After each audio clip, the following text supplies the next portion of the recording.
Bienvenidos hermanos, vamos a etiquetar a algunas personas.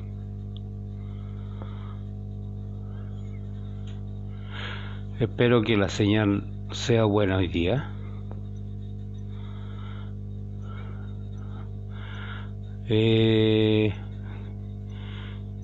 Me interesan los católicos. Gabriel Álvarez, Mano Prado, Noé Contreras, Cristian Munera, ven para acá. Juan Alexander, Ginel Flor, Rafael Radillo, Dani Coronado,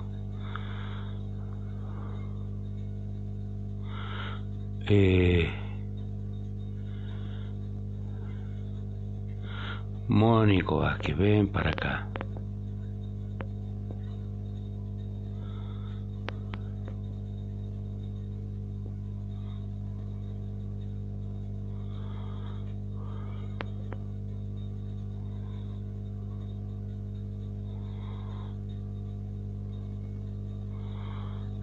¿Ves? Medio eliminado.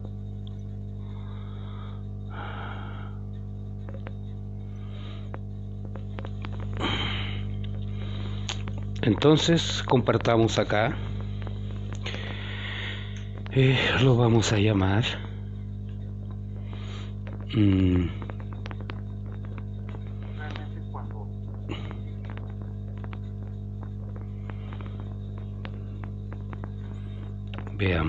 veamos. Están todos transmitiendo.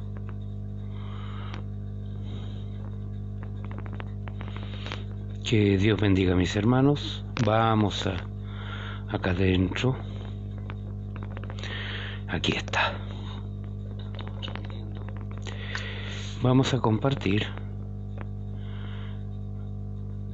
en grupos. Debates.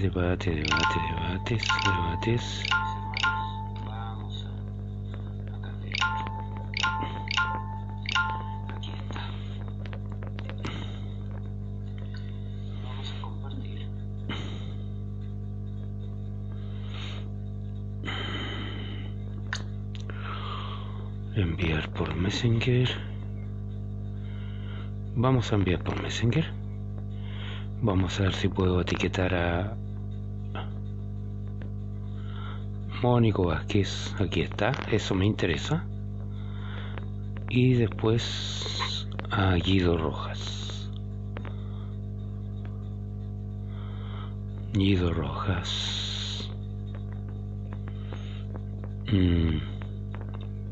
Vamos a etiquetar diálogos, dan doctrina, refutando, Cristo, David Gómez, Bill Rodríguez, Dancor, Daniel Acosta, Jaime Supo, mis estimados hermanos, Alfredo Sandoval, Noemi Price, Mano Portillo, Mano Juan Peña, Dani Córdoba, John Ixoque, Alejandro, ahí, Emerito, aquí Pablo Acuña. Que Dios le bendiga, estimados hermanos. Las bendiciones del Señor sean siempre para nosotros. Anais, y que el Señor nos ayude para poder pasar esta hora negra que está pasando por el mundo, pero esto nos han cerrado iglesia, pero hemos abierto una iglesia en cada hogar.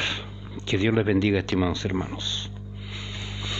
Esta doctrina ridícula del purgatorio, y van a qué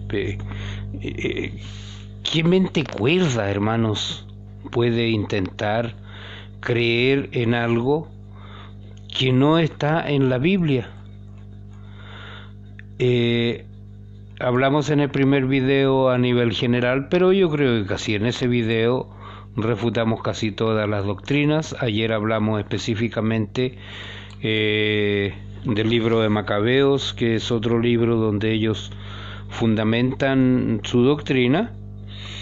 Hoy día vamos a hablar de Corintios, Pero antes quiero ver, no me gusta ser burlista, pero quiero leer algo que me llamó mucho la atención. Este es un artículo sacado de Así Prensa por María Ximena Rondón, católica seguramente, porque escribe varias cosas y dice el artículo que la Iglesia Católica señala que en el catecismo que el purgatorio es una purificación final que deben hacer para llegar al cielo todos aquellos que mueren en la gracia y en la amistad de Dios, pero imperfectamente purificados, aunque están seguros de su eterna salvación. Si yo le pregunto a un católico si está seguro de su salvación, como ellos no tienen el testimonio interno del Espíritu Santo, me van a decir que ellos están tratando de poder hacer obras que sean dignas de salvación. Pero esta mujer dice, sin embargo, se sabe poco de esta realidad. Cuando a mí me hablan de realidad, es algo que esto es realidad. Yo lo toco. Lo que puedo leer en la Biblia, esto es realidad. Yo lo toco, lo puedo leer, lo puedo entender, pero ni siquiera en la Biblia católica sale esta realidad. Estimada hermana Casia Marca, no viene al cuento el tema morir en la gracia, no sé qué es. No voy a responder eso.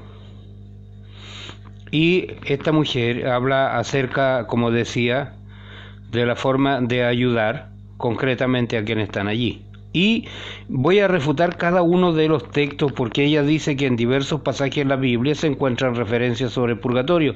Mateo 12:32, Lucas 12:59, Lucas 12:59, Primera de Corintios 3:15 y Segunda de Macabeos 12:44. Según de Macabeos, ya lo refuté ayer, ya demostré que Macabeos no habla del purgatorio bajo ningún aspecto, y aparte de eso demostré por qué el libro de Macabeos no es aceptado como un libro canónico. La misma Iglesia Católica le dice deuterocanónico, es decir, está fuera del canon. Pero esto me llamó la atención y voy a investigar acerca de esto. Dice que existe un museo que recoge 15 pruebas sobre la existencia del purgatorio. En Roma, Italia, cerca del Vaticano, se encuentra el Museo de las Almas del Purgatorio. Ahora las metieron en un museo para que las podamos admirar, que está dentro de la Iglesia del Sagrado Corazón del Sufragio y fue creado en 1897 por el padre Victor Jouet, un sacerdote francés misionero del Sagrado Corazón de Jesús. Creo que hablé en alguna oportunidad acerca de esta extraña doctrina donde ellos adoran el Sagrado Corazón de Jesús. Pero, estimados hermanos, ¿qué puedo decir acerca de esta doctrina? Que es rara, que no tiene fundamento bíblico y que es tan estúpido como decir que hay un museo de las almas del purgatorio. Dice que allí se exhiben 15 testimonios y objetos como libros y vestimenta que probarían la visita de estas almas a sus seres queridos para pedirles que recen por ellas. Pero hasta aquí el artículo. ¿Cómo pueden probar si eso está fuera de la palabra de Dios? Vamos a Corintios.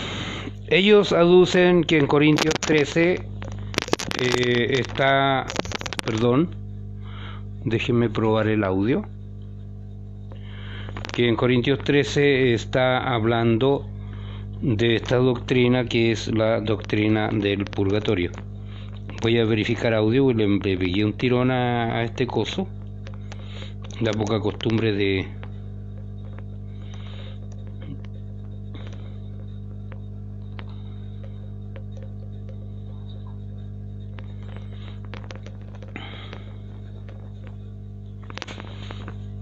Bendiciones. ¿Me están escuchando, hermanos? No sé si alguien me puede hacer con manito para arriba. ¿Cómo pueden? Ah, ya. Tengo salida de audio. Qué bien. Ellos aducen que en 1 Corintios 3, verso 15 está hablando del purgatorio. Yo no puedo basar una doctrina bíblica en un solo texto, sacándolo de contexto y olvidándome de lo que dice él. Cuando yo considero las escrituras, tengo que entender varias cosas. Primero, el contexto escritural. Arriba y abajo del texto, ¿cuál es el contexto que está hablando? ¿Cuál es el contexto cultural en que está hablando en Corintios, o en este caso, el contexto histórico? Y después tengo que ir a un contexto que tiene que ver con la traducción. Si la Biblia que yo uso habitualmente, que es la Reina Valera, si yo no entiendo el contexto de la persona o de la editorial o del país que la tradujo, van a haber palabras que a mí me van a sonar raras. Lo mismo pasa con la Biblia de Jerusalén, que es una Biblia impresa en España. Por lo tanto, vamos a 1 Corintios capítulo 3 y vamos a analizar todo el capítulo de Corintios 3. ¿De qué está hablando 1 Corintios capítulo 3? De cristianos carnales y ministros de Dios.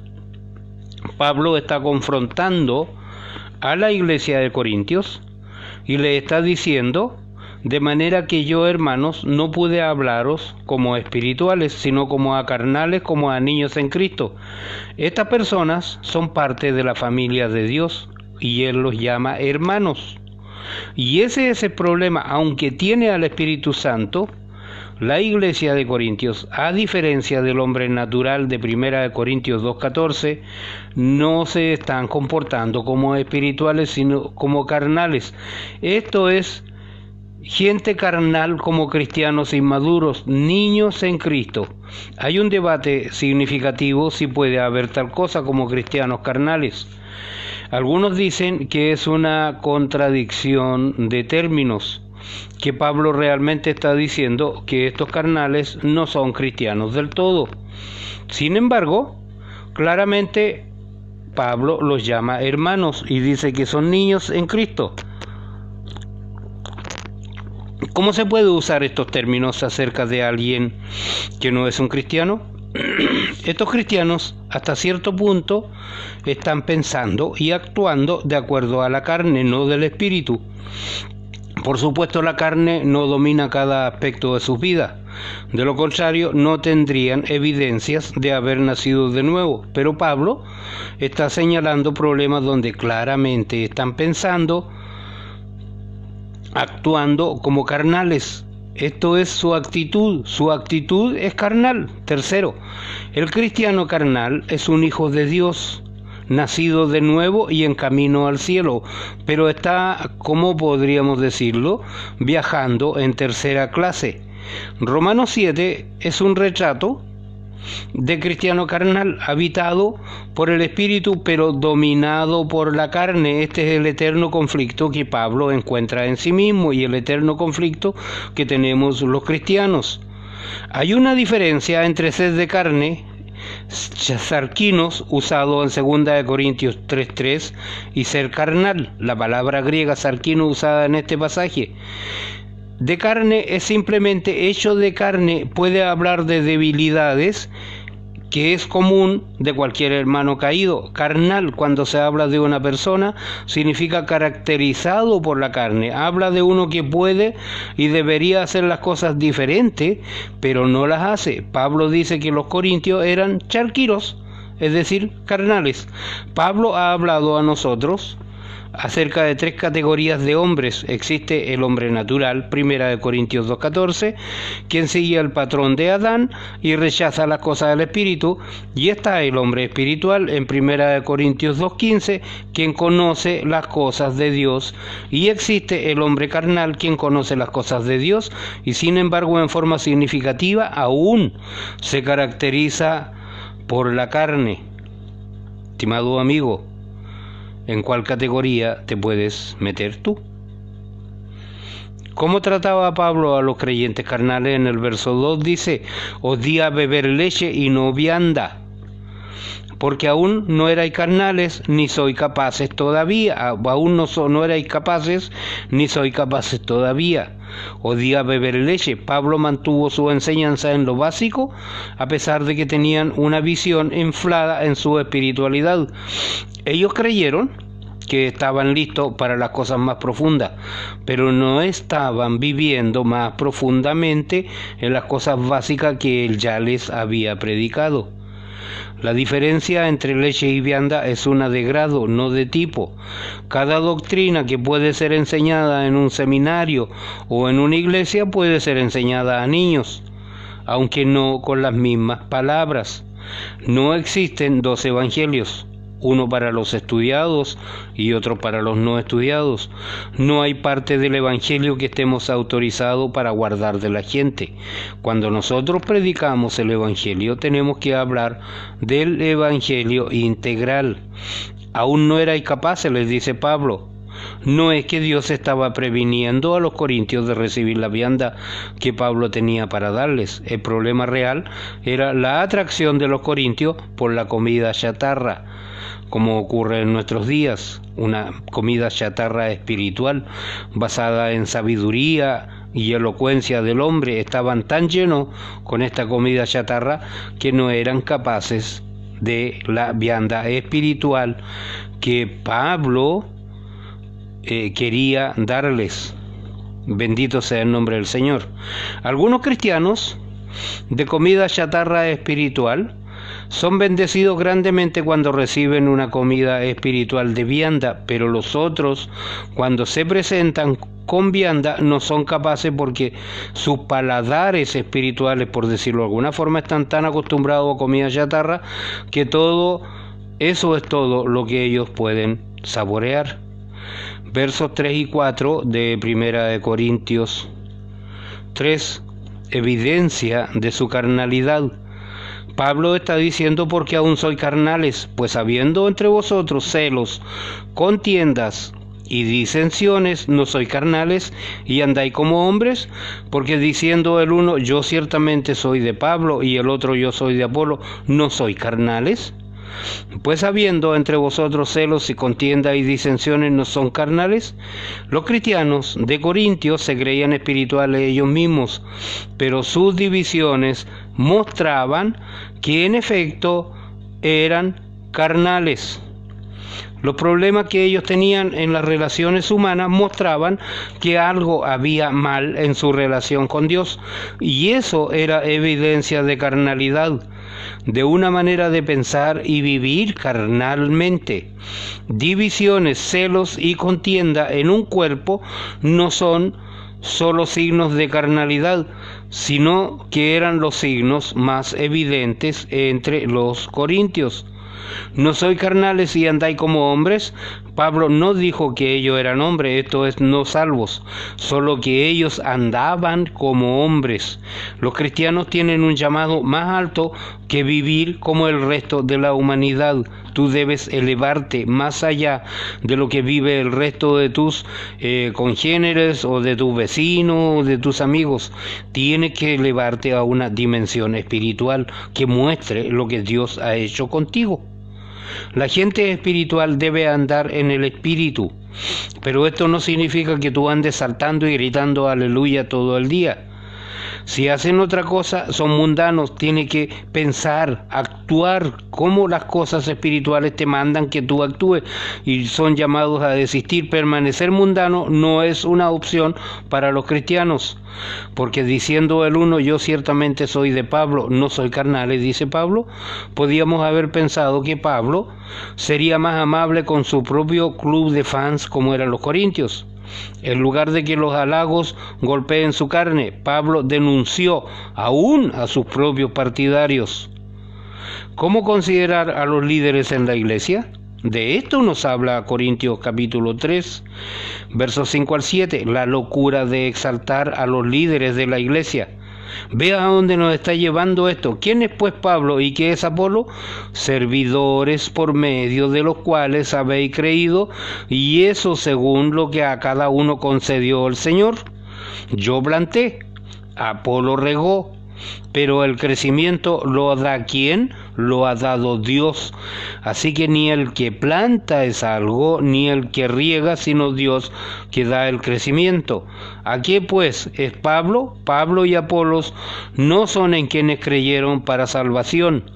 Ellos solo trajeron a Jesús. Pablo solo te muestra a Cristo. Ellos son el medio por los cuales habéis creído, no en quienes ustedes creyeron. Esta es la diferencia. El que te predica el Evangelio es un medio. El escritor del Nuevo Testamento, el escritor de las cartas, es un medio. La palabra de Dios es lo medular y eso te muestra a Cristo. Bendito sea el nombre del Señor. Entonces, ¿cuál era el punto de pelear por cuál de los dos era el mayor? Yo planté, Apolo regó. Los obreros cristianos tienen diferentes labores y ven diferentes resultados, pero Dios es el que da el crecimiento. Que Dios te bendiga, estimado hermano.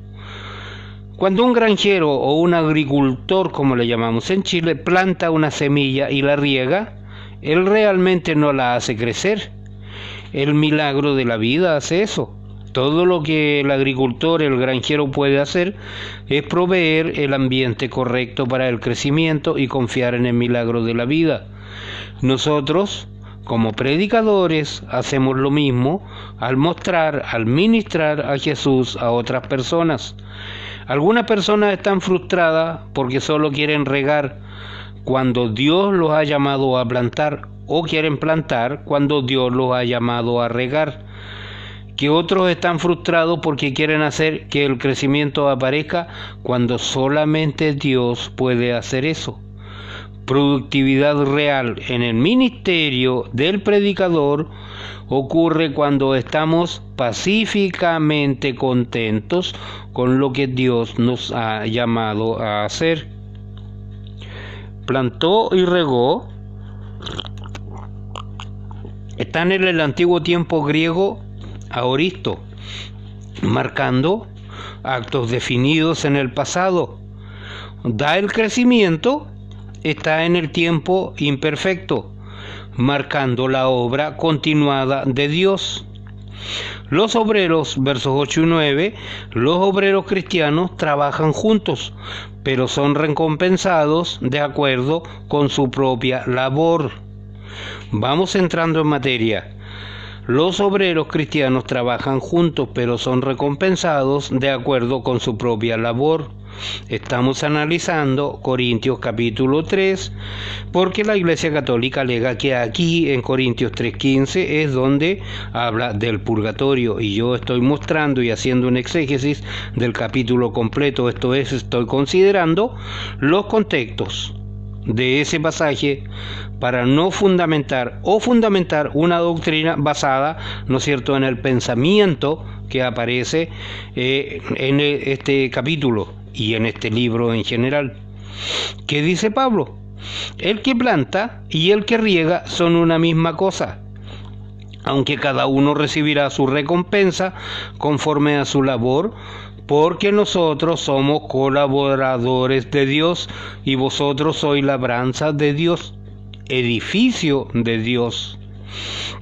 Y el que planta y el que riega son una misma cosa. Entonces, al compartir el deseo corintio de dividirse entre los líderes, es decir, formar facciones siguiendo a este o a este otro líder, Pablo les recuerda que todos están en el mismo equipo. Qué tonto es decir plantar es lo realmente importante. ¿Esos regadores están perdiendo el tren o pensar regar es donde debe ser? Esos plantadores mejor deben alinear sus prioridades. El hecho es que tanto plantadores y regadores son necesarios. Ambos necesitan del otro. Ambos están trabajando con el mismo fin. ¿Me están entendiendo, hermanos? Cada uno recibirá su recompensa. todos trabajan juntos, pero cada uno es recompensado individualmente. La recompensa no se da de acuerdo a los dones, talentos o incluso el éxito, sino de acuerdo a la labor, un trabajo bien hecho. Dios sabe cómo recompensar apropiadamente. En la tierra muchos ministros reciben o mucha o poca recompensa. El ministro fiel y laborioso o misionero que labora en oscuridad sin fruto aparente tendrá una recompensa mucho más allá de lo que aquellos con menos sacrificio y esfuerzo son hechos los instrumentos de grandes resultados. Los predicadores jóvenes solían preguntarle a un gran predicador el secreto de su predicación exitosa, y él respondía: yo siempre les digo la misma cosa, trabajo, trabajo duro y otra vez trabajo. ¿De dónde yo puedo sacar conocimiento y sabiduría? Trabajo en la palabra de Dios, más trabajo, trabajo duro, porque es la forma en que la palabra de Dios va a estar en mi corazón, meditando de día y de noche en ella, para yo tener una bienaventuranza. Bienaventurado el varón que, ¿no es cierto?, medita día y noche en la palabra de Dios. ¿Por qué? Porque nosotros somos colaboradores de Dios. Dios nos dio una maravillosa oportunidad de trabajar con Él. No podemos trabajar sin Él, y Él no va a trabajar sin nosotros. Generalmente hablando, Dios te quiere como su compañero de trabajo. Cuando consideras todas las formas en que Dios pudo haber hecho su trabajo, es aún más asombroso lo que quiere saber, que Él quiere nuestra participación. Vosotros sois labranza de Dios, edificio de Dios. La obra que Pablo hizo con Dios era trabajar en el pueblo de Dios. Ellos eran su campo, usando la ilustración del granjero plantando y regando, y ellos eran su edificio, usando la ilustración del constructor. La iglesia de esta forma es vista como un edificio, conforme a la gracia de Dios que me ha sido dada. Yo como perito arquitecto puse el fundamento, y otro edifica encima, pero cada uno mire cómo sobreedifica, porque nadie puede poner otro fundamento que el que está puesto, el cual es Jesucristo. Y si sobre este fundamento alguno edificare oro, plata, piedras preciosas, madera, heno o hojarasca, la obra de cada uno se hará manifiesta, porque el día la declarará, pues por el fuego será revelada, y la obra de cada uno, cual sea, el fuego la probará. Si permaneciere la obra de alguno que sobreedificó, recibirá recompensa. Si la obra de alguno se quemare, él sufrirá pérdida, y si bien él mismo será salvo, aunque así como por fuego. Conforme a la gracia de Dios. Vamos desmenuzando este texto, donde mis amigos católicos quieren sacar la conclusión de que hay un purgatorio. Al describir la obra de Pablo entre los corintios, él comienza con una declaración de gracia. Él sabía que su estatus como obrero en el campo de Dios o en el edificio de Dios estaba basado en ¿qué? En el favor inmerecido de Dios, no en ser merecedor o digno de ello. Es algo exaltado el poder ser un colaborador con Dios, pero Dios no elige gente exaltada para hacer su obra. No hay nada en ellos que los haga dignos de ser sus obreros. Esto es conforme a la gracia de Dios. Puse el fundamento. Cuando Pablo fundó la iglesia en Corinto, Hechos capítulo 18 aparece, él puso el único fundamento que podía echarse, que era la persona y obra de Jesucristo. Y aunque Pablo sabía que otros vendrían después de él y construirían en el fundamento que él puso, entonces dice Pablo, cada uno mire cómo sobreedifica. Solo hay un fundamento para la iglesia. Si está fundada en Jesucristo, no es una iglesia del todo, así que no se puede construir en otro fundamento. Pero uno puede construir indignamente sobre el único fundamento. Estimado católico, como tu iglesia, como tus ministros están construyendo indignamente sobre el único fundamento, trayendo otro evangelio de mentiras, otro evangelio de suposiciones, una teología de mentiras, una teología de suposiciones. ¿Por qué? Porque el único fundamento de la iglesia es Jesús. Eso enseñó Él. Te recuerdo, la Biblia dice que el Espíritu Santo va a ser enviado para recordar las palabras que Jesús envió. Jesús nunca enseñó acerca de purgatorio. Jesús no lo enseñó. Esta es una doctrina que fue inventada siglos después. Por lo tanto, Pablo no puede estar enseñando una doctrina que es falsa, una doctrina que es pagana, como se te ha demostrado de distintas formas, una doctrina que tiene sus orígenes en los tiempos oscuros, en religiones paganas, y que ha sido fundamentada después por pensadores romanos y griegos, y la iglesia lo adoptó a su forma.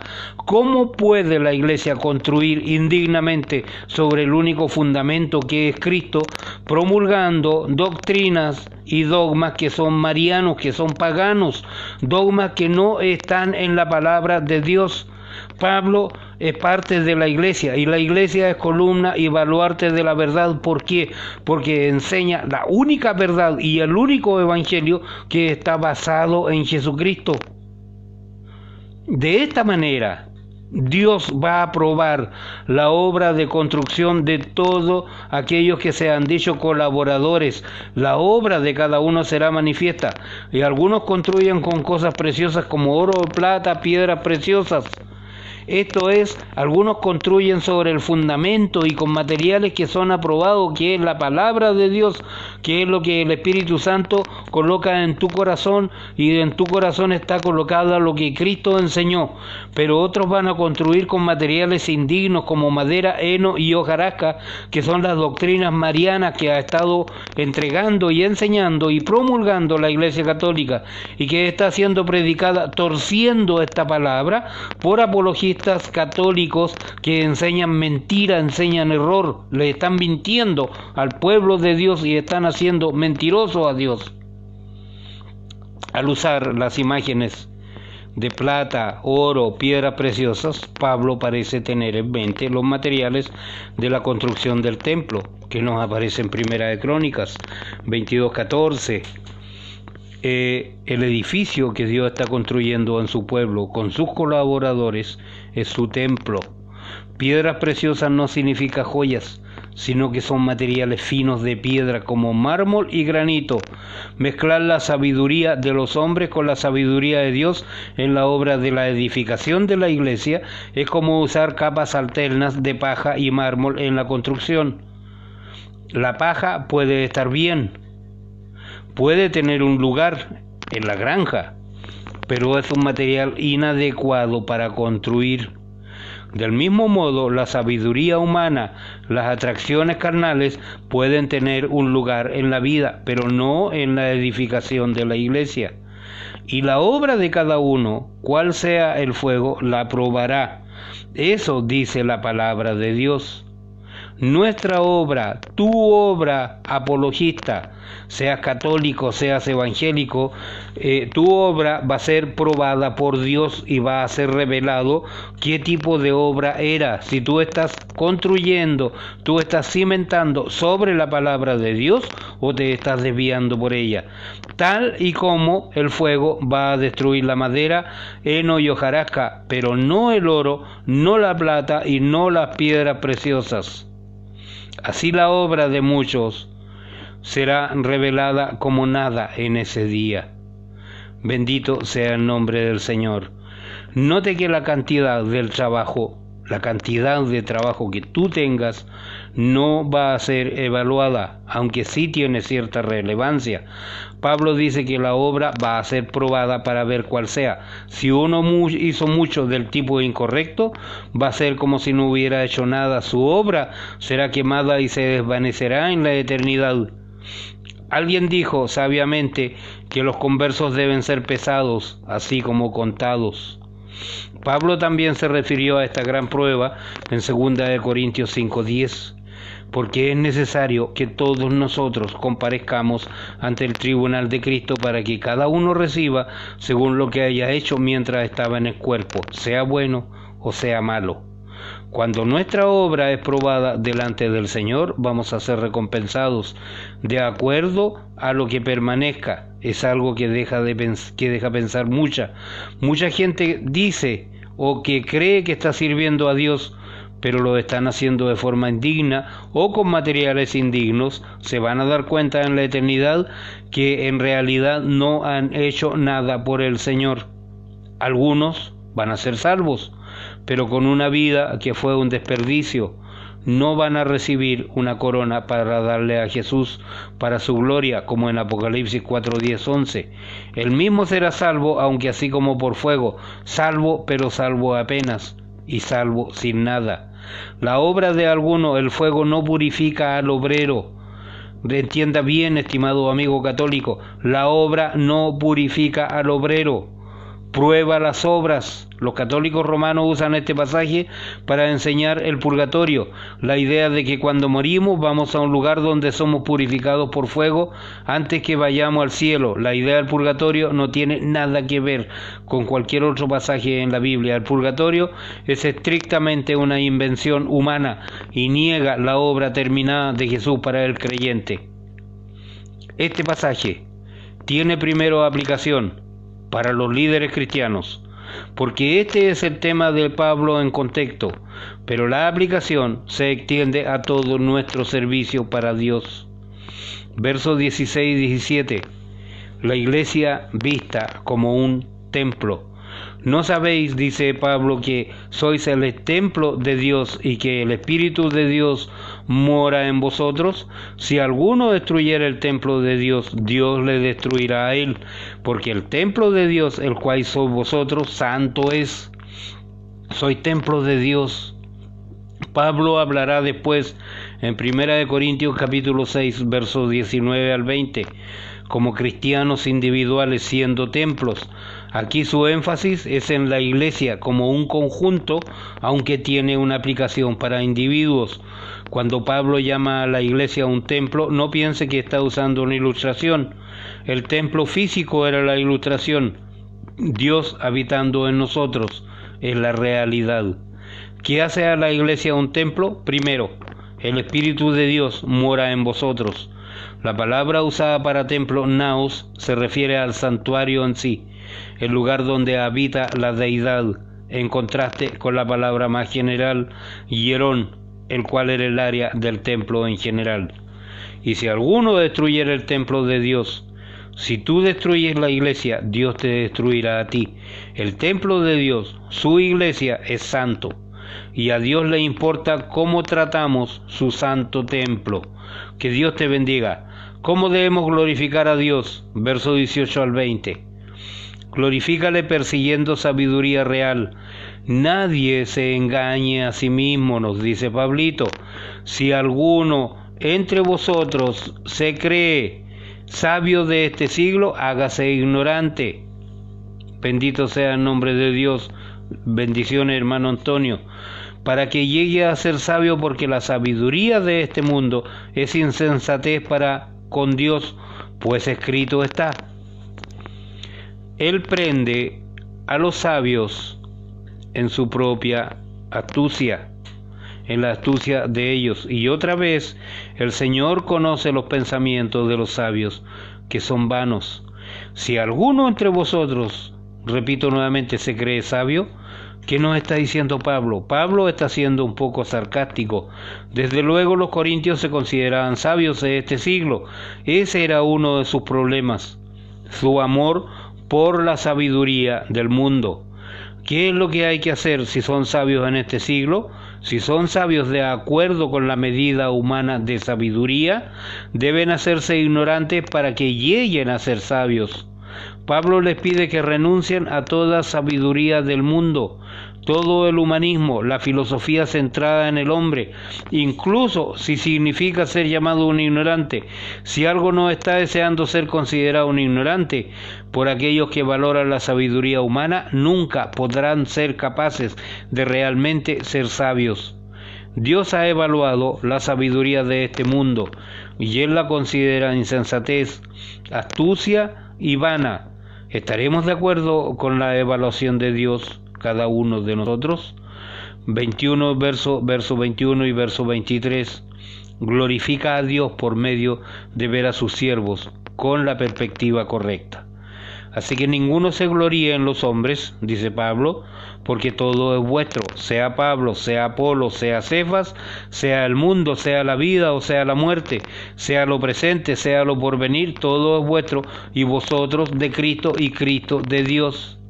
Ninguno se glorifique en los hombres. ¿Cuán propensos somos nosotros de gloriarnos en los hombres, de tener líderes humanos, de glorificar a un hombre? Algunos, y he visto muchas copias de Yeye Ávila, otros con este pastor, otro con este pastor, que es un gran apologista, que yo lo defiendo. Bendito sea el nombre del Señor. Estamos más emocionados acerca de estar con el influyente y famoso de este mundo que por estar con Dios. Valoramos los talentos y los honores de los hombres más que los dones y honores que Dios da. ¿Cuánto necesitamos escuchar? Ninguno se gloríe de los hombres, todo es vuestro. Decir yo soy de Pablo, yo soy de Apolos, es tener una visión que es muy estrecha, muy contrañida. Tanto Pablo como Apolos te pertenecen. El universo entero es tuyo en Cristo, porque incluso la muerte es nuestra sierva, no nuestra dueña. La muerte puede ser para nosotros como el ángel que tocó a Pedro en Hechos capítulo 12, causando que sus cadenas se cayeran y guiándolo a través del portón que se abrió por sí solo a la verdadera libertad. Todo es vuestro, es libertad cristiana y vosotros sois de Cristo. Esta es la responsabilidad cristiana.